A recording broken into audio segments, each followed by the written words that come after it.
身意味着小三要承受时重量至少超过了5000斤。老子为封号斗罗，每一个昊天，去招。离魂技，气魂真身。这一锤你接好了。5倍的攻击力，小子。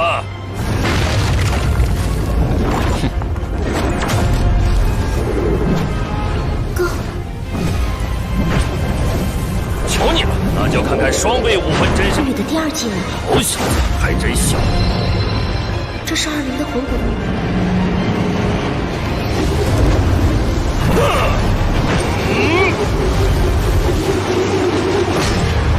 压力下，你是否还能挡得住？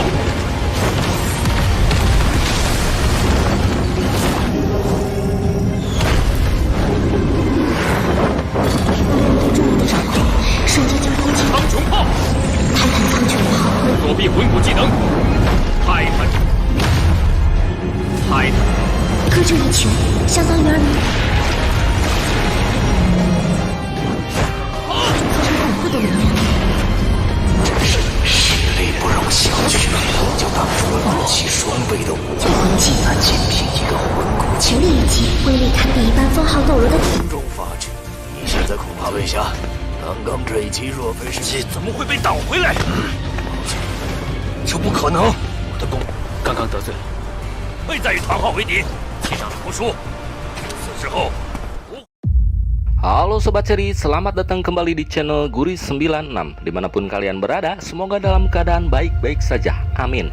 Kali ini yang dibahas adalah kelanjutan dari anime seri Soul Land episode ke-218. Di episode sebelumnya, Qian Renqiu sedang menempuh ujian ke-8-nya, namun masih di tahap awal. Ujiannya adalah memusnahkan kejahatan yang tidak bisa dimaafkan.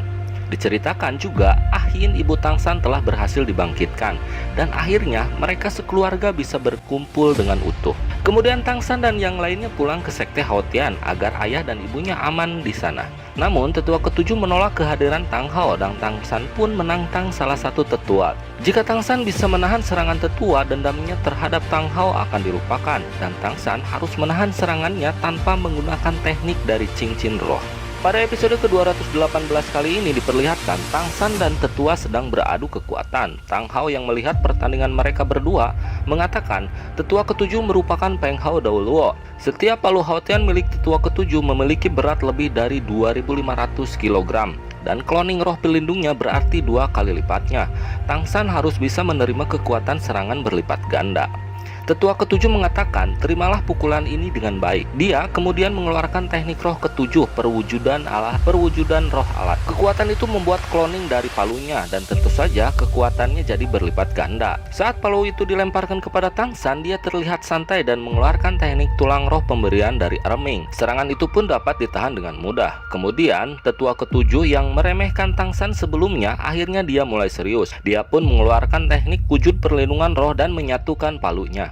Itu adalah serangan terkuat dari cloning palu miliknya, dapat membentuk seperti barbel. Tangsan pun tidak tinggal diam, dia mengeluarkan teknik terkuat milik Erming, tulang roh tangan kiri kera raksasa. Teknik itu bernama teknik tinju maut kera raksasa. Teknik ini bisa langsung menekan udara menjadi kekuatan yang menakutkan dengan memanfaatkan pengendalian gravitasi. Bentrokan kekuatan tersebut menggertakkan seluruh sekte. Kekuatan yang dikeluarkan Tangsan sama persis dengan serangan sekuat tenaga Erming. Tetua tertua pun heran karena dengan hanya menggunakan teknik tulang roh bisa menahan wujud perlindungan yang berlipat ganda. Dia bilang kekuatan Tangsan tidak bisa diremehkan. Semua murid sekte pun bengong melihat kekuatan Tangsan, bahkan bisa melempar kembali serangan milik tetua ketujuh. Tetua ketujuh marah dan ingin membalas serangan Tangsan, namun dihentikan oleh tetua tertua. Tetua bilang jika serangan Tangsan tadi tidak diarahkan ke langit, takutnya serangan tetua ketujuh bukan hanya dipaksa mundur, namun juga mungkin bisa membuat terluka parah. Tetua ketujuh pun menerima kekalahannya, dan mulai sekarang dia tidak akan berselisih lagi dengan Tang Hao. Tetua bilang Tangsan dengan kemampuannya yang sekarang dia berhak berbicara di dalam sekte, tapi jika ingin membantu Tang Hao berbicara mereka tidak mengizinkannya, karena artinya telah berani meragukan keputusan mendiang ketua sekte dan juga menentang kuasa tetua sekte. Tang San berkata bagaimanapun juga dia harus meminta keadilan untuk kedua orang tuanya. Ketua sekte atau kakak dari Tang Hao angkat bicara. Dia bilang orang yang tidak menghormati tetua sama dengan mengkhianati sekte, dan 5 tetua sekte bisa bertindak untuk membunuhnya. Mendengar hal itu, Tang San pun langsung menantang ke-5 tetua sekte, dan mati pun dia tidak akan menyesal.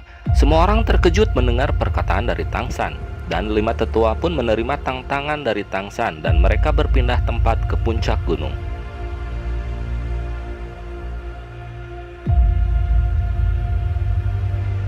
Kemudian diperlihatkan ke-5 tetua pun sudah bersiap dan Tang San pun menghampiri mereka.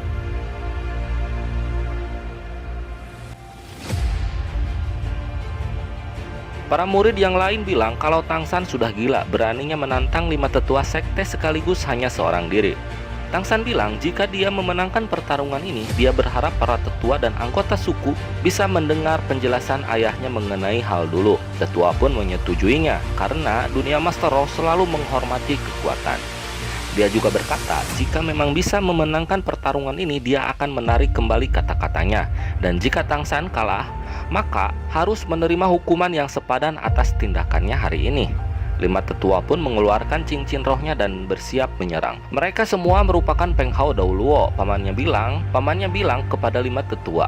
Pamannya bicara kepada 5 tetua bahwa Tang San masih sangat muda dan mengingat dia adalah orang berbakat langka di sekte Haotian dan memohon untuk mempertimbangkannya lagi. Yang Tang San bantah adalah keputusan ayahnya saat dia masih hidup dan berharap dia mengerti. Pertarungan ini berkaitan dengan kehormatan sekte. Xiaofun berkata 5 Peng Hao Dauluo ini pasti jauh lebih kuat dari 6 Peng Hao Dauluo yang dibawa oleh Bibi Dong saat itu. Tang San pun berbalik dan berbicara agar mereka mempercayakan hal ini padanya. Tang San pun berbicara dalam hati, dia bisa membersihkan nama ayahnya dan menghilangkan perselisihan antar suku. Dan bisa atau tidaknya menyatukan anggota sekte, semua bergantung pada pertarungan ini. Dia harus menang dan tidak boleh membiarkan para tetua bertindak duluan. Dia juga memperingatkan para tetua agar berhati-hati. Tang San pun langsung mengeluarkan teknik cermin iblis biru perak dan menyerang para tetua. Namun mereka pun berhasil menghindar dan para tetua pun menggabungkan kekuatan dan membuka formasi. Tekanan ini sangat kuat membuat Tang San terdesak. Tidak disangka 5 tetua bisa langsung memilih menyatukan kekuatan dan Tang San tidak memiliki kesempatan. Formasi ini adalah wadah, yang ditekan adalah teknik serangan bersama yang dibentuk bersama dengan formasi. Formasi ini pun sudah dilatih bertahun-tahun oleh 5 tetua sekte. Mereka pun kemudian melancarkan serangan pertamanya, yaitu teknik hantaman langit dan bumi. Gabungan kekuatan itu membentuk palu yang sangat besar dan menghantam Tang San. Tang San pun menahannya menggunakan palu hatian miliknya. Para tetua mengangkat kembali palunya. Para murid yang lain pun mengejek Tang San karena lemah dan hanya bisa segini saja.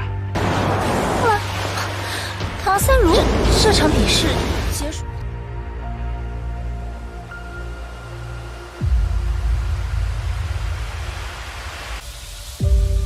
Diperlihatkan ke bagian lain, Qian Renqiu melihat dirinya sendiri di masa lalu saat masih menyamar menjadi pangeran dari Kekaisaran Tiando.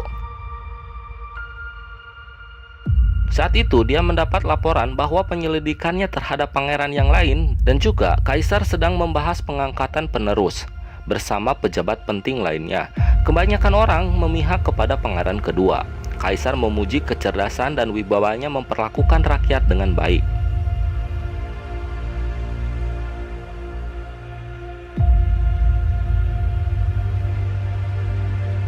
Dia mengatakan tak menyangka bahwa adiknya itu bisa mendapatkan pujian dari kaisar. Kemudian dia memerintahkan untuk membunuhnya dan juga diperlihatkan hari kematian dari pangeran kedua.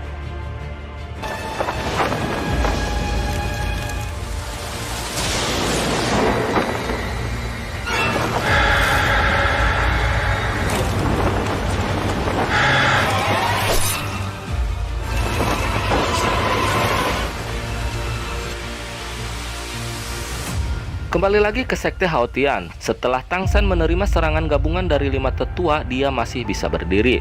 Tang San berkata, untung saja palu Haotiannya sudah menyerap cincin roh ratusan ribu tahun pemberian Erming.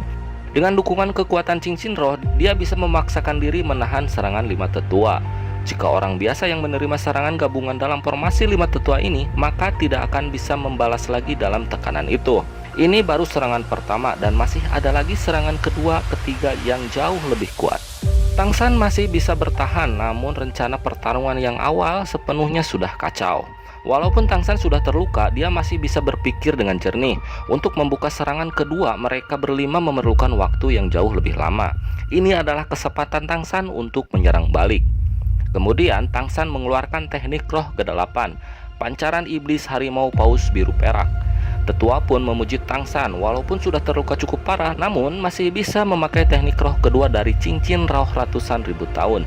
Kemudian tetua tertua akan menahannya dan memerintahkan yang lain untuk mengumpulkan kekuatan serangan bersama. Dia pun menggunakan teknik serangan Ling Tian. Teknik ini merupakan serangan individu terkuat di antara mereka. Namun serangan Tang San malah menghindari serangan tetua dan menghadapi serangan tetua dengan mengeluarkan senjata Trisula Dewa Laut. Dan ternyata serangan teknik dari roh Tang San adalah untuk menyerang tetua lainnya yang sedang mengumpulkan kekuatan. Namun serangan itu dapat ditahan oleh para tetua lainnya. Dan diperlihatkan juga teknik Liang Tiang milik tetua hancur berkeping-keping.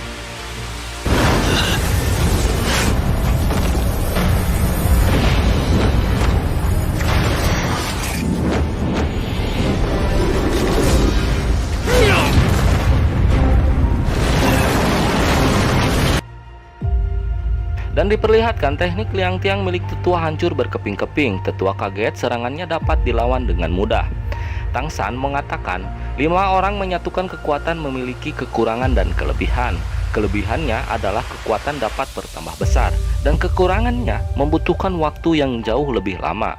Para tetua pun menyerang Tang San silih berganti, namun dapat dihadapi dengan mudah. Dia juga beranggapan pasti akan menyuruh orang untuk menghadapinya sendirian, sementara yang lain mengumpulkan kekuatan. Mereka akan terus mempertahankan formasi dan terus mengumpulkan kekuatan untuk serangan berikutnya. Asalkan 4 dari tetua memilih bertahan, maka Tang San tidak akan lagi memberi kesempatan untuk menyerang.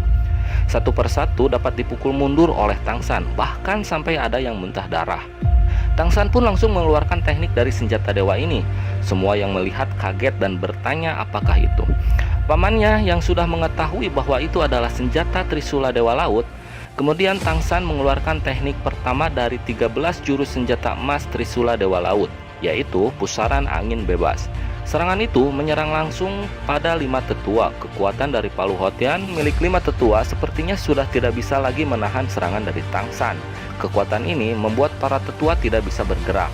Tang Hao juga mengatakan Tang San sudah bisa mengendalikan 5 tetua. Xiao Wu mengatakan pusaran angin bebas memiliki batas waktu 8 detik. Pamannya bilang kenapa tidak menggunakan jurus ini dari awal. Xiao Wu pun menjawab tingkat keberhasilan pusaran angin bebas akan semakin menurun saat menghadapi lawan yang begitu kuat. Jadi untuk berjaga-jaga, Tang San memakai pancaran harimau paus biru perak terlebih dahulu, agar tetua yang dalam keadaan pusing akan sulit menahan serangan pusaran angin bebas. Dan 8 detik pun telah berlalu. Tang San mengeluarkan teknik kedua dari senjata dewa ini. Ini satu-satunya kesempatan Tang San untuk mengalahkan 5 tetua. Teknik kedua dari 13 jurus senjata emas, kehampaan ribuan tahun pun Tang San keluarkan. Kemudian semua orang pun menghindar dan menjauh dari area pertarungan. Kekuatan yang dikeluarkan Tang San kali ini benar-benar kuat dan membuat pertahanan dari 5 tetua hancur. Dan 5 tetua pun terpental sekaligus. Tetua ketiga menerima serangan langsung dan terluka cukup parah. Dia pun mengabaikan lukanya dan bergegas menghadapi Tang San. Saat mereka mau menyerang sudah terlambat karena Tang San sudah merilis teknik roh tangan kanan Sanca Banteng Biru, cakar pelambat Sanca Banteng Biru. Para murid yang lain merasa heran dan kagum kepada Tang San. Sebenarnya Tang San masih memiliki berapa banyak teknik baru. Teknik ini adalah pemberian daming dan ini bisa menghentikan pergerakan dan juga bisa membatasi ke-6 indera serta kekuatan roh lawannya. Tang San pun dapat dengan leluasa menyerang 5 tetua dengan mudah, tapi dia tidak mengarahkannya langsung karena jika terkena akan terluka sangat parah, bahkan kematian.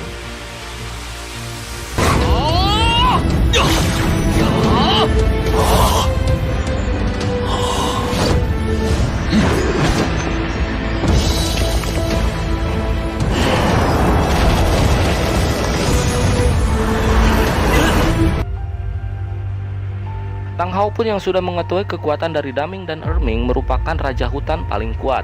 Dia berkata mereka memberikan masing-masing 2 teknik pengendalian dan ledakan yang sangat kuat. Dan sekarang sepertinya 5 tetua sangat menderita. Xiao pun mengatakan kelima Peng Hao Doulua ini untuk bisa melepaskan diri dari cakar pelambat sanca banteng biru perlu memakai setidaknya kekuatan serangan teknik roh ke-8 dan sudah bisa melepaskan diri. Namun sekarang mereka masih dalam pengendalian, maka sama sekali tidak bisa memakai teknik roh. Pamannya bilang Tang San sudah menang, meski caranya agak menyimpang. Tapi Tang San bisa mengubah kekalahan menjadi kemenangan itu tidaklah mudah. Dan jika sungguh berlawanan langsung dengan 5 tetua meski memiliki Trisula Dewa Laut, mungkin Tang San akan sulit menahannya. Tang Hao pun mengatakan ini adalah pukulan besar bagi para tetua. Namun kakaknya meyakinkannya setelah melihat penerus yang berbakat dari sekte juga memiliki harapan, dan mereka pun seharusnya merasa senang. 5 tetua pun menghampiri Tang San dan mengakui kekalahan, dan mereka bilang tidak merasa puas dengan kekalahannya kali ini. Namun mereka takjub terhadap perkembangan Tang San. Kemudian Tang San pun meminta maaf kepada para tetua karena sudah lancang. Sebenarnya dia berani melakukan ini karena seseorang yang tak lain adalah kakek buyutnya sendiri, yaitu Tang Chen. Dia pun mengeluarkan barang pemberian kakek buyutnya itu dan memperlihatkannya kepada para tetua. Dan berakhir sudah episode kali ini. Penasaran dengan kelanjutannya? Kita tunggu saja minggu depan.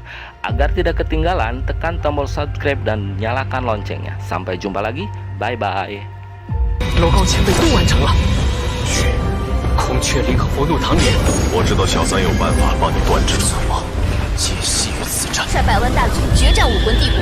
不要，陛下有令，要菊花城怎么一根烟震动？